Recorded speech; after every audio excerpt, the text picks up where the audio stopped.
हनुमान जी की व्रत कथा।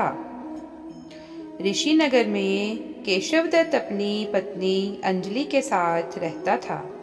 संतान की इच्छा से दोनों पति पत्नी प्रति मंगलवार को हनुमान जी की पूजा करते थे। वर्षों तक व्रत करने के बाद भी कुछ नहीं हुआ।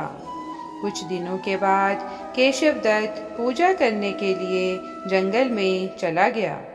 उसकी पत्नी अंजलि घर में मंगलवार का व्रत करने लगी।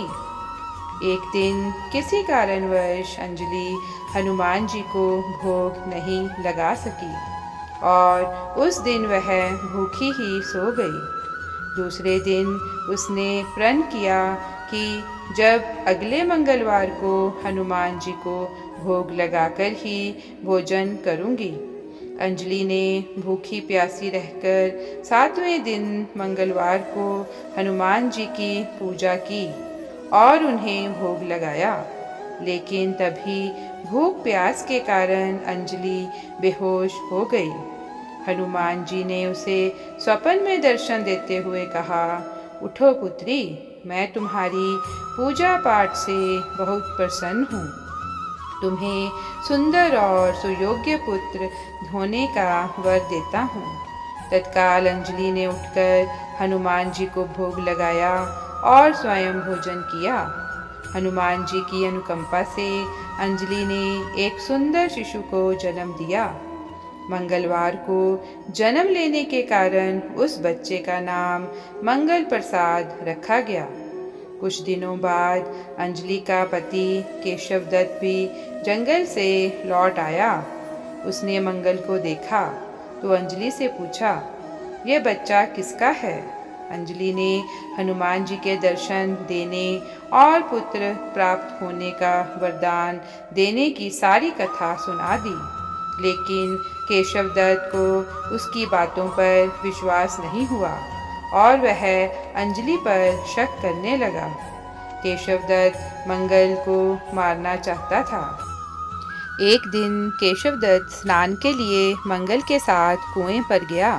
केशवदत्त ने मौका देखकर मंगल को कुएं में फेंक दिया और घर आकर कह दिया कि मंगल तो मेरे साथ था ही नहीं। लेकिन तभी पीछे से मंगल दौड़ता हुआ आ गया।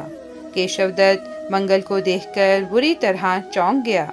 उसी रात हनुमान जी ने केशवदत्त को स्वप्न में दर्शन देते हुए कहा, तुम दोनों के मंगलवार के व्रत करने से प्रसन्न होकर पुत्र जन्म का वर मैंने दिया था। फिर तुम अपनी पत्नी पर शक क्यों करते हो? उसी समय केशवदत्त ने अंजलि को जगाकर उससे क्षमा मांगते हुए स्वप्न में हनुमान जी के दर्शन देने की सारी कहानी सुना दी। तब केशवदत्त ने अपने बेटे को हृदय से लगा लिया। उस दिन के बाद सभी आनंद पूर्वक रहने लगे।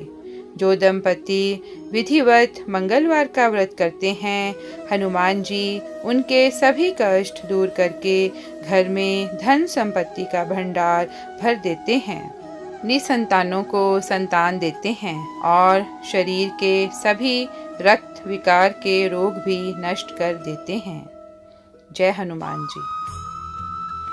आशा करते हैं कि आपको हमारी ये वीडियो अच्छी लगी। अगर आपको ये वीडियो अच्छी लगी है तो इसे लाइक और शेयर करें और अगर आप इस चैनल पर नए हैं तो इसे सब्सक्राइब करें और बेल आइकन को प्रेस करें ताकि आपको आने वाली हमारी हर नई वीडियो की जानकारी मिलती रहे। धन्यवाद। जय हनुमान जी। जय श्री राम।